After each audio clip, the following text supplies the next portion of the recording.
Fair enough. Thank you. Let me take a few minutes to speak to this, and I know there is probably little point, and there are probably those that are sitting there and saying, well, if there's little point, then sit down. But I won't do that. I will speak for a few minutes, and hopefully some people will take note and maybe consider the relevance of this good amendment that Senator Tkachuk brought forward. Senator Pratt talked about a poll. I talked about that poll earlier this week. It's strange how two people can look at the same poll and come to absolutely differing opinions on that. But since I used it the other day, I won't use it again. I do support Senator Tkachuk's amendment. Just last weekend, I was speaking at an event in Calgary about Bill C-71 and the government's agenda on gun control. There were a lot of people there, young, middle-aged, old, grandmothers, grandfathers, kids, gun enthusiasts, hunters, gun collectors. One person I had the opportunity to chat with for quite some time told me how much he enjoyed being an avid sports shooter, gun collector, and hunter. What made it such a rewarding experience was the fact that he was able to enjoy these sports with his wife and his son. His wife was there as well and agreed with that. This gentleman is an amazing, upstanding citizen working in the construction industry in Alberta. Yet due to an unfortunate event in his past, he would have never qualified for a gun license if lifetime background checks were required, and he was the honest person that I certainly deem him to be. Colleagues, the intention behind extending the 5-year background check to cover a lifetime is a noble one. No one wants to be issued a firearms license if doing so would pose a threat to public safety. Let's settle that no one is debating that point. The question is how, with limited resources, do you most effectively achieve that goal?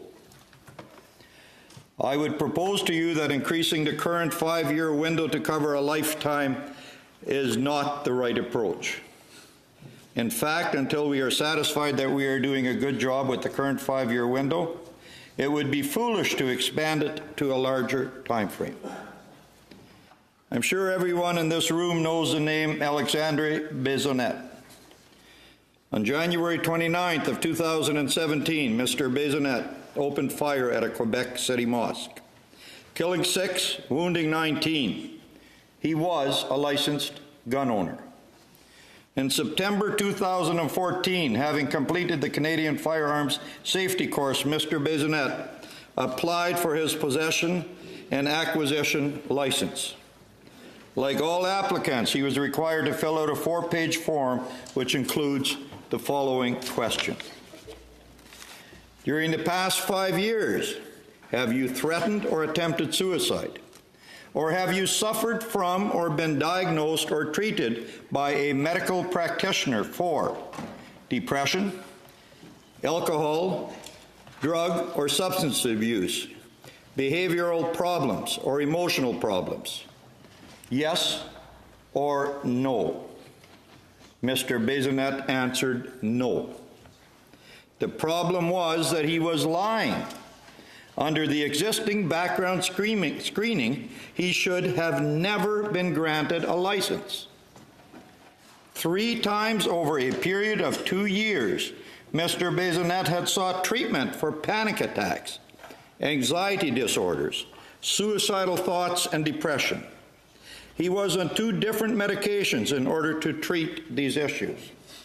But as reported last year by Le Devoir, an applicant's answers to these questions are not verified by the RCMP. Not verified by the RCMP. If they tick the box that says no, that's as far as it goes. Each applicant is also required to provide 2 references that the RCMP can contact in order to verify information included on the application form. But once again, as reported by Le Devoir, these references are not checked unless there is a clear reason to do so. This situation isn't new.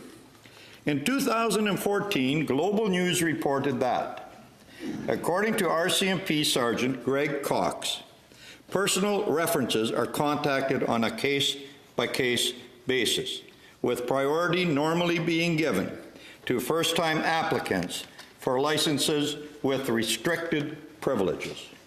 In other words, the so-called background checks involve very little checking. These shortcomings are compounded by the fact that the ongoing eligibility of a license holder is continuously assessed while the individual is a license holder, and every 5 years when the individual applies to renew their license. On February of 2018, the RCMP released a report which examined the effectiveness of this ongoing eligibility screening. The report found that there were significant delays into investigations about whether a gun license should be revoked due to violent incidences or mental illness. The report noted that these delays could have a negative impact on public safety. To understand the scope of what the RCMP are being asked to do in conducting background checks, it is important to note that as of December 31st, 2017, there were 2,109,531 license holders in Canada. In 2017 alone, the RCMP issued 401,884 individual licenses, including 270,067 renewals. Colleagues, even with a 5-year window for background checks, this is a mammoth task. It is difficult to see how extending the time frame to cover a lifetime will do anything but decrease public safety by stretching an already limited resource. I would argue that Canadians would be better served by doing a better job of background checks under the existing 5-year time frame rather than increasing it and diminishing the quality of the checks even further. Expanding the window to cover a lifetime may be well-intentioned, but it is the perfect example of trying to run a marathon before you can crawl across the room. Thank you.